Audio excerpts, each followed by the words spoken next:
Yan, magluluto ako ng fried chicken. Ang sarap niyan. Oh, binabad sa fresh milk. Good morning. Ngayon papakita ko yung fried chicken na gagawin ko.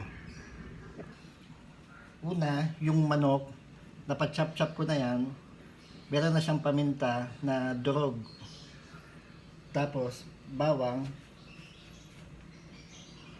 fresh milk, tapos yung harina.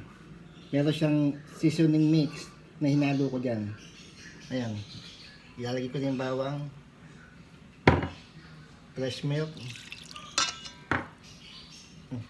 Nagugas naman ako ng kamay, kaya haluin muna dito. Babad ko lang dito.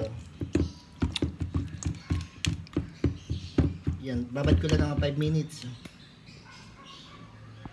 Dapat yung mantika mainit na mainit para hindi siya manikit. Ayan, sisimulan ko ng ihulog yung manok. Dapat lubog sa mantika yung manok para yung loob hanggang buto luto.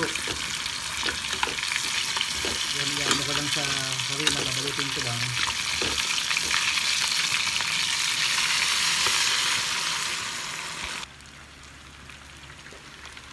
Yan, luto na siya.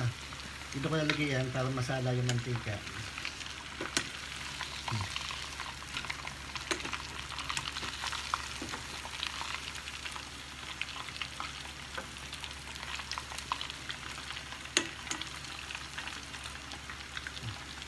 Luto na.